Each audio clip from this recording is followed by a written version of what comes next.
These days, work is in trouble. We've outsourced most of our manufacturing to other countries. And with that, we sent away good jobs and our capability to make things. American Giant is a clothing company that's pushing back against this tide.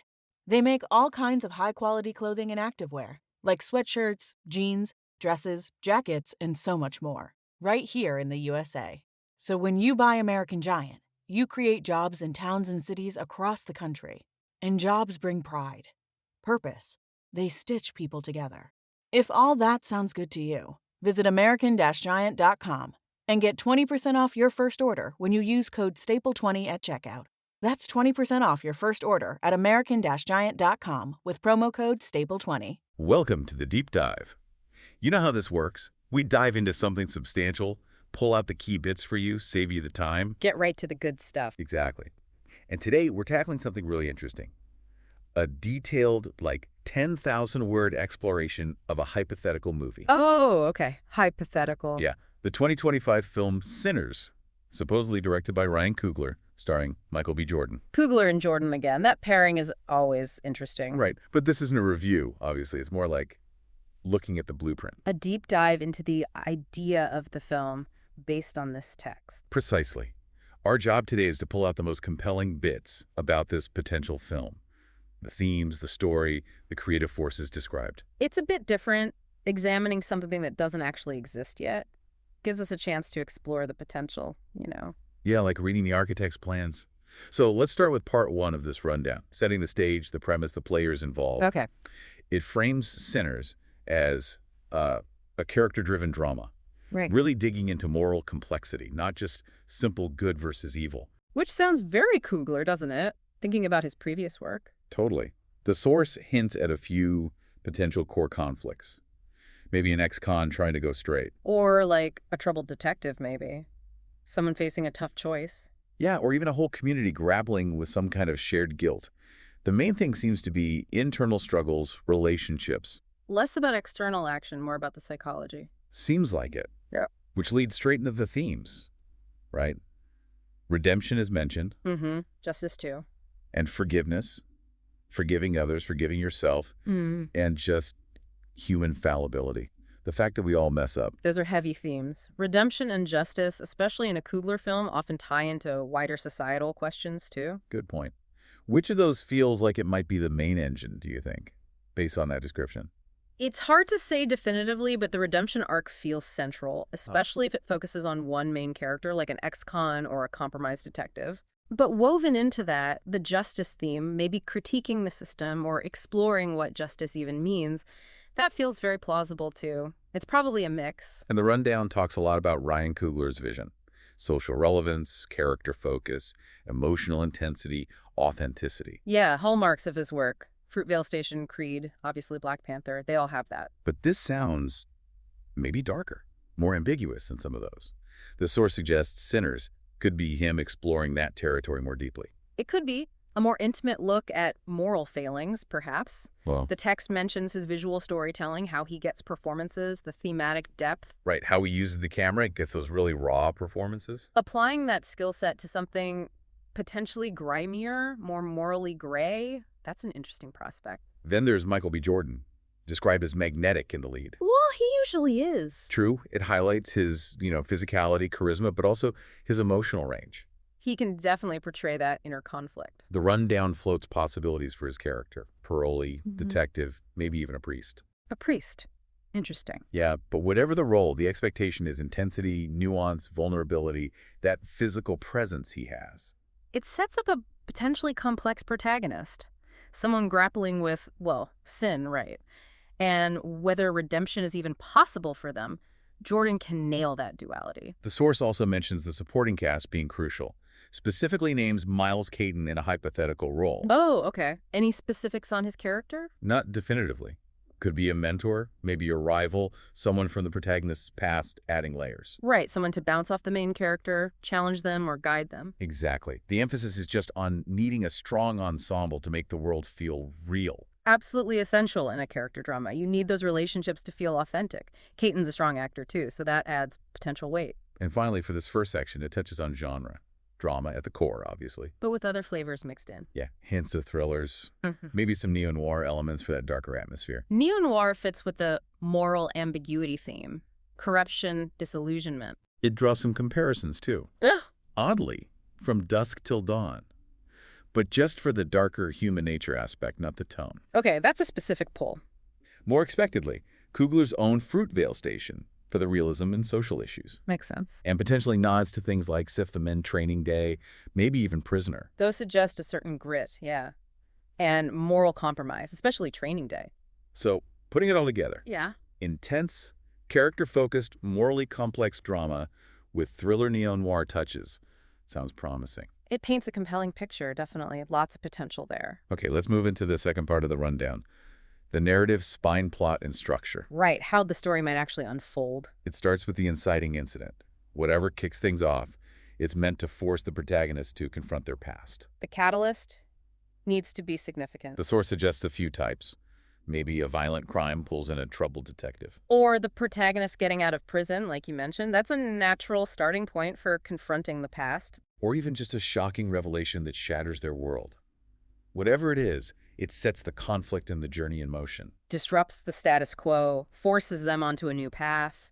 Self-discovery, maybe redemption, maybe something else. And from there, the rising action sounds like it involves, well, things getting worse before they get better. Usually the way it goes. Uncovering corruption, facing threats, battling internal struggles, building suspense, basically. Pushing the protagonist.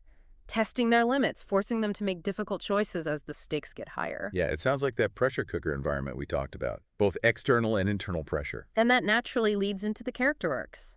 The rundown emphasizes transformation, growth. Moral awakenings, loss of innocence, self-discovery, the whole spectrum. And it loops back to the supporting characters here. Mentors, tempters, mirrors, how they influence that arc. Right.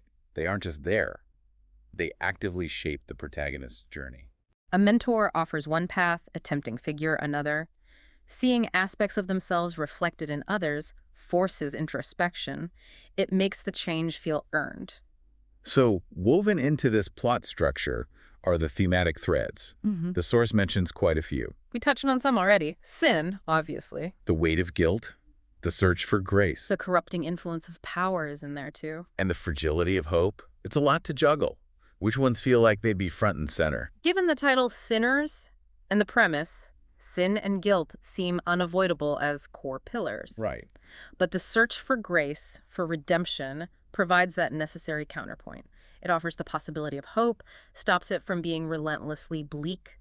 Power and corruption could tie into the plot, maybe the antagonist's motivation or a systemic issue. It sounds like they'd be deeply intertwined. Almost certainly. You can't really explore redemption without dealing with sin and guilt first. The rundown also talks about pacing, finding a balance. Between what? Between, like, a deliberate pace for character moments and exploring themes. Letting things breathe. And then maybe a faster, more suspenseful pace for the thriller parts. And editing is key to managing that rhythm. Absolutely. Pacing dictates the audience's experience. Slowing down allows connection. Speeding up builds tension. Getting that balance right is crucial for the film's impact. And then the structure builds towards the climax, described as a moment of reckoning. A point of no return. Could be a violent showdown, a huge moral choice, or some kind of profound revelation forces a final decision. Where all the threads converge. The protagonist has to face the consequences, make that definitive move. And after that, the resolution. The source suggests it might offer closure, but maybe not neat answers. Could be hopeful, could be tragic. Or ambiguous, designed to make you think afterwards. Which can be very effective, right? An ending that lingers makes you keep turning it over in your mind. Avoids easy, simple answers for complex problems. So structurally, it sounds like a journey. Catalyst, rising tension, transformation, climax, and a potentially thought-provoking resolution. A solid blueprint for a compelling narrative, if executed well. Okay, let's shift gears to the third part, character studies. Really digging into the human element, starting with Jordan's protagonist. Getting into the specifics of who this person might be. The rundown stresses complexity. It highlights the importance of their background, upbringing, past experiences, relationships, trauma. All the things that make someone who they are, the foundation. You need that to understand their motivations, their flaws. Exactly, and it explores those motivations. Are they noble or selfish? Altruistic or self-serving? Probably a mix, right? Almost always a mix in complex characters. That's what makes them relatable. Nobody's purely good or purely bad. And it talks about balancing flaws, weaknesses, vices with strengths, like resilience or courage. That push and pull. That's the core of relatable humanity on screen, isn't it? Seeing the imperfections alongside the potential for good. Yeah. It lets the audience invest. Then there's the inner turmoil. Guilt, doubt, maybe addiction, alienation, and how they cope or fail to cope. The internal landscape, that's where the real drama often lies. Seeing that struggle makes the character feel real. And tracing that potential arc. Yeah. Change, learning, growth, or maybe they succumb. Redemption isn't guaranteed. Right. The tension lies in whether they can change, whether they will overcome their demons. That's the journey we watch. And regarding Jordan's performance again, it emphasizes physicality, voice, expressions, conveying that inner turmoil non-verbally. Making the internal visible, that's the actor's craft. Jordan's very good at that. Showing you what's going on underneath without spelling it out. It builds empathy. Then the supporting characters. The rundown makes it clear they're not just plot devices. They need to enrich the world, flesh out the themes. It mentions archetypes, mentors, antagonists, allies, figures from the past, each serving a function relative to the protagonist. Provides context, conflict, perspective. A mentor offers wisdom, an antagonist challenges beliefs. Allies offer support. Past figures reveal history. They create a more layered world. And it circles back to Miles Caton again. His potential role, whatever it is, seen as impactful. Right. And just the general importance of good performances and real chemistry across the whole ensemble. It elevates everything. Believable interactions make the world immersive. The dynamic between the actors is key to making relationships feel real. Ultimately, the rundown says, these characters embodied the themes. They make the ideas tangible. Yeah, the protagonist might be the struggle for redemption personified. The antagonist, corruption. The mentor, hope. Makes abstract concepts relatable through human stories. Exactly. Okay, let's pivot to the fourth part. Cinematic craft. How Coogler might actually make this film visually and sonically. The directorial choices, the look and feel. It starts with Coogler's overall vision realism, emotional intensity, social consciousness, dynamic storytelling. We know this. His signature style. But it asks how Sinners, with his darker themes, fits into his evolution as a filmmaker. It suggests maybe a deepening of those commitments, applying his realistic, emotionally intense style to more morally murky waters.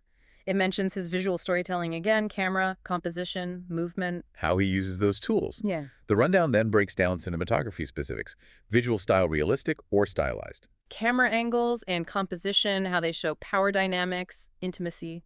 Lighting and color setting the mood, Yeah. telling the story visually. And camera movement, creating energy, affecting pace. It's all part of the language. How the film looks is fundamental. For a film about darkness and morality, those choices about light, shadow, framing, they'll be huge. They shape our perception, our emotional response, often subconsciously. Editing gets focused too.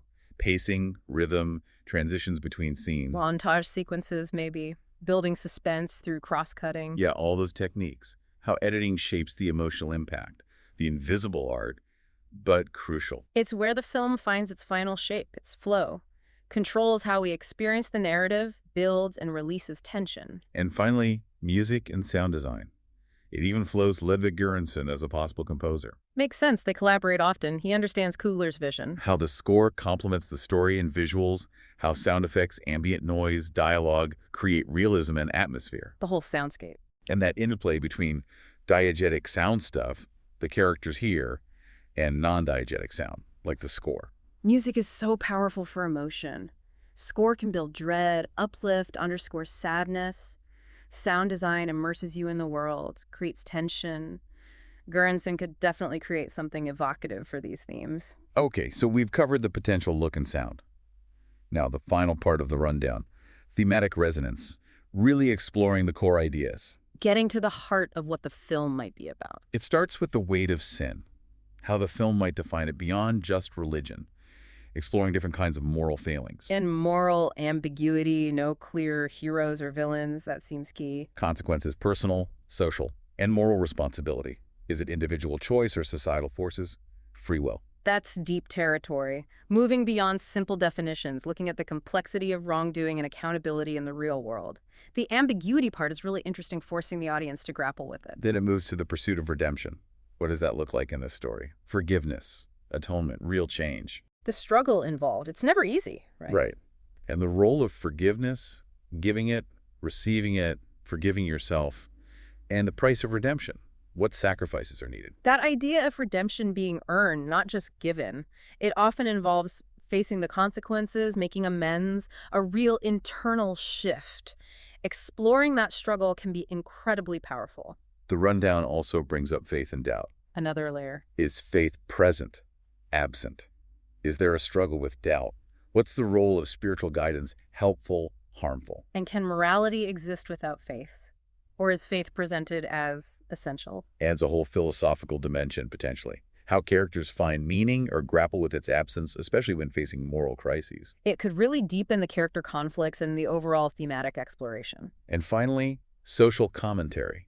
The rundown suggests the film might explore issues like racial or social justice, Crime and punishment, the justice system, rehabilitation. addiction, mental health, power and corruption, even globalization or modernity's impact. Which, given Coogler's track record, seems very likely, doesn't it? Absolutely, weaving these larger societal issues into the personal stories. It grounds the individual struggles in a broader context, makes the film feel relevant, urgent maybe, exploring systemic issues alongside personal moral failings. So it seems this rundown envisions a film packed with heavy themes, complex characters, and potentially powerful social commentary, all wrapped in Coogler's distinct cinematic style. A very ambitious picture, definitely. Right. So bringing this hypothetical deep dive to a close, it really does sound like Sinners, based on this description, has the potential to be, well, quite something. Complex, thought-provoking. Yeah, the ingredients describe the themes, the character focus, Coogler's direction, Jordan's performance.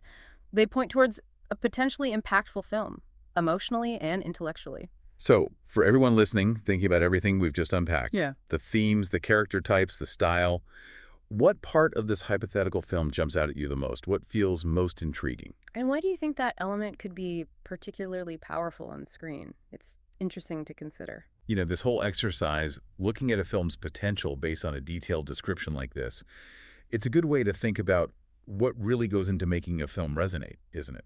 Absolutely. It encourages you to look deeper than just the plot at the character work, the themes, the craft, all the layers that create meaning. And maybe a final thought to leave everyone with. Thinking about this film's potential focus on sin and redemption, what do you believe is the true measure of a person's character? Something to chew on.